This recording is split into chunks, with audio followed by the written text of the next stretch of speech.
Meron po tayo ditong isang mahalagang babala na ibinahagi ng crypto analyst at saka commentator na si Bull Runners para sa mga holders ng XRP. Ang kanyang mensahe ay malinaw: mag-ingat laban sa mga scam, bantayan ang market volatility at huwag pong maging kampante sa harap ng mga malalaking pagbabago sa ekonomiya. Kaya sa video na ito ay inilabas po niya at tinalakay din niya hindi lang ang sitwasyon ng XRP kundi pati na rin ang mas malawak na kalagayan ng crypto market, ang ekonomiya ng Amerika at ilang malalaking deal sa industriya. Kaya yan po ang siyang ating pag-uusapan sa video na ito, pero bago po tayo magpatuloy ay pakibasa na lamang po muna ang disclaimer dito po sa ibaba ng ating screen.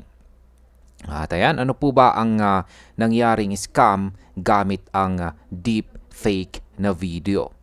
Ayan. Isa pong deepfake video ang kumalat kamakailan kung saan ginamit ang mukha ni Ginoong Brad Garlinghouse, ang CEO ng Ripple. Ang faking video ay nang-akit po sa mga tao gamit ang pangakong libreng XRP. Isa po itong classic na paraan ng mga scammers para lokohin ang mga digital asset holders. Mabilis po itong tinugunan ni Ginoong David Schwartz. Siya po ang Chief Technology Officer ng Ripple. Agad po niyang na-flag ang post para hindi na kumalat pa. At ayon po rito kay Bull Runners, ang mga ganitong scam ay nagiging mas delikado dahil sa mabilis na pag-unlad or development ng mga artificial intelligence na siyang nagpapahirap makilala ang peke sa totoo. Sa market impact, ang ganito pong uri ng scam ay nakakaapekto sa tiwala ng mga investors.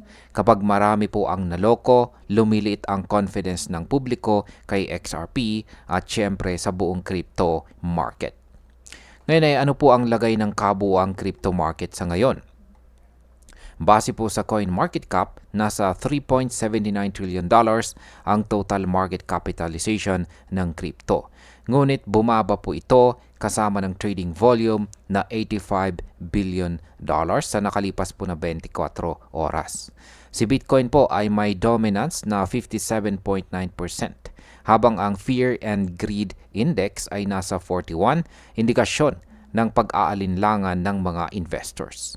Kasalukuyang tinuturing na nasa altcoin season ang market dahil ang altcoin index ay nasa 53 out of 100. Kaya sa market impact, kapag mababa po ang trading volume at mataas ang takot, yan or fear, mas nagiging mahirap para sa coins tulad ng XRP na i-sustain ang malalaking rally. Ano naman ang nangyayari sa Bitcoin at saka Ethereum ETF? Sa linggong ito ay nakapagtala po ang Bitcoin ETF ng $253 million inflows. Pero mayroong pong fluctuations gaya ng $160 million na outflow sa huling araw ng trading. Samantala, negatibo naman ang Ethereum ETF dahil umabot sa $766 million ang kabuoang outflows. Sa XRP naman ay nananatili sa ika-4 na pwesto ayon sa market capitalization na $279 billion. Kasunod ni Bitcoin, Ethereum at saka Tether. Sa market impact, kapag patuloy po na bumababa ang interes sa Ethereum ETF, posibleng mas maraming investors ang tumingin kay Bitcoin at pati na rin kay XRP bilang alternatibong investment.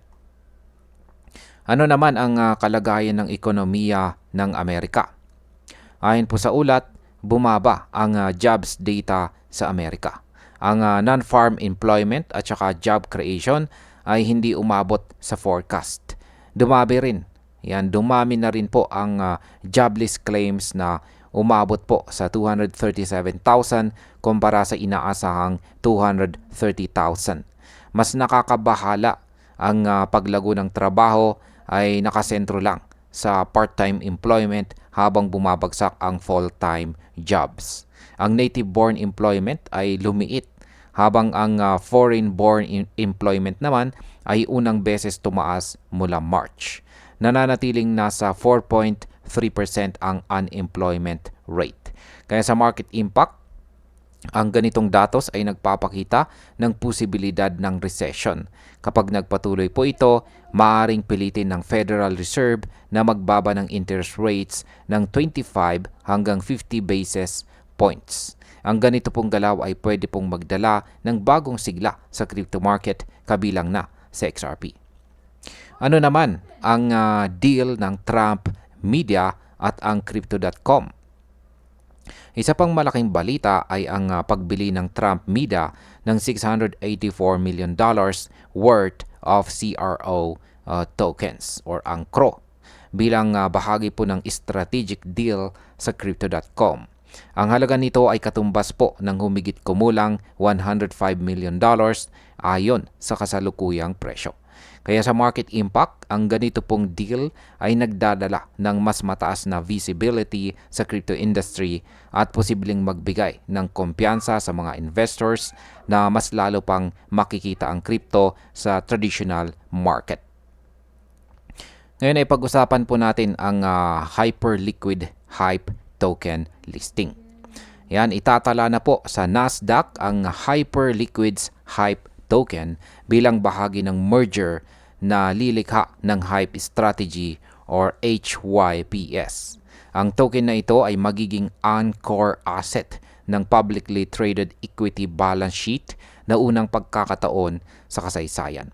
Kaya sa market impact, ang listing na ito ay makikita bilang malaking hakbang sa pagsasama ng crypto assets sa traditional na financial market. Posibleng magbigay po ito ng inspirasyon sa ibang projects na sundan ang parehong landas. Ano naman ang kasalukuyang galaw ni XRP ngayon? Sa technical analysis ay bumagsak po sa XRP mula $2.87 papuntang $2.79 matapos po niyang mabigo na makabalik sa itaas ng resistance ng kanyang symmetrical triangle pattern. Short-term at daily momentum ay bearish.